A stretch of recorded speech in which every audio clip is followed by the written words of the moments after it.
New videos every day. This video is to demonstrate why your low back hurts. I'm Dr. Burnett from Inner Sun Chiropractic. This is Kaia from Curative Bodywork, and we're going to demonstrate some things that are just essential to the biomechanics of the low back and some things that you can do to start to make your back feel better. So Kaia, have you noticed that when you're working on people, that when they come in with low back pain, they go, "This hurts," and then you say bend forward, and they bend right from where it hurts? They hunch their back from the middle. Yeah, completely, right? And so, when you look at the spine, the first thing that I talk about with my patients is that, the spine is kind of analogous to the wrist and hand, right? It's a lot of small bones, a lot of small muscles, and a lot of fine motor control, right? So if I'm sitting here bending from that point, I'm bending right from here over and over and over again throughout my day. That means I'm not accessing any of the big muscles or any of the biomechanics of the hips. And so it would be kind of like me walking around going, "My wrist hurts." Well, of course. Yeah, exactly, right? No brainer. And all these muscles get tight, and all these muscles are stiff because all they're doing is using the wrist. And a lot of solutions have been, well, you need to strengthen your low back.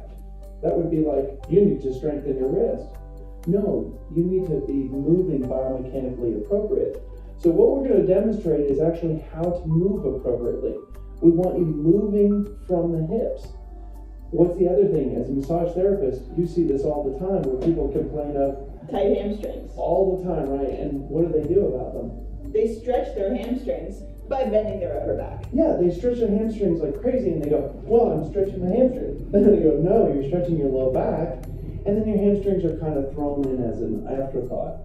So the other thing is that stretching doesn't completely solve the problem. Because if I don't move my arm all day and then suddenly for half an hour I stretch it and then I go back to not moving it all day, it's just going to get stiff and tight. And using this analogy, when was the last time you actually felt like you needed to stretch your bicep? Never. Never. You use it all day. So using the muscle is more effective than actually stretching the muscle. Stretching is for overuse. So, if I go and run hills, absolutely I should stretch my hamstrings.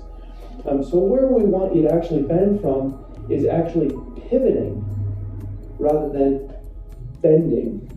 Bending causes excessive wear onto the discs, and most people have disc bulges, disc herniations. So what we want to do is we want to basically get you to move from the hips. So go ahead and I'm going to have you turn and go ahead and demonstrate, one, how most people actually bend.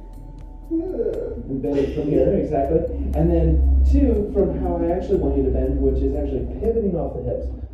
And basically, without being crass, basically you want to stick your butt out and use it. And what that means is that not only are you pivoting from your hips, you're also using the big muscles of the glutes and the hamstrings to actually move you appropriately. Like this? Yeah, so tonight when you're sitting there brushing your teeth, you'll catch yourself. Or you can start to pivot, and that pivoting causes those big muscles to fire. So just to reiterate, because this is a really, really important concept, we basically don't want to constantly move from the low back. So we don't want to constantly be bending from the low back because the spine has a lot of small articulations. Most people are really, really familiar with L4 and L5. And the reason is because that's the most herniated disc in the body. We want to essentially not move from that area. So essentially you don't want to be moving from here.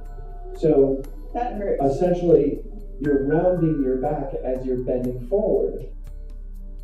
We essentially want you to be able to pivot, which means bending at the waist. So from here pivoting instead of here. Exactly. So you're actually moving from the pelvis rather than from the low back. Makes sense. Does that make sense? Mm-hmm. Great. And this is not something that you just suddenly get. So you're going to have to pay attention to it. So when you're brushing your teeth, you're going to essentially try and pivot, don't bend. And then to further get those muscles to fire and to essentially start to establish postural muscles, I recommend that you actually watch some of our exercise videos. in our exercise videos, which you can do daily, you can follow along and we'll actually go through proper exercises for bending, for strengthening the hamstrings, for strengthening some of the core musculature. So those are quick videos to show you what to do. These are just quick videos that will show you what to do, and that's more of your daily. This is just an overview. Well, thank you so much for watching this video. I'm Dr. Ron Burnett from Inner Sun Chiropractic. This is Kaia from Curative Bodywork. If you like our video, please give us a thumbs up. Please check out some of our other videos for action items that you can do, exercises that you can do. And please visit our website at innersunchiropractic.com.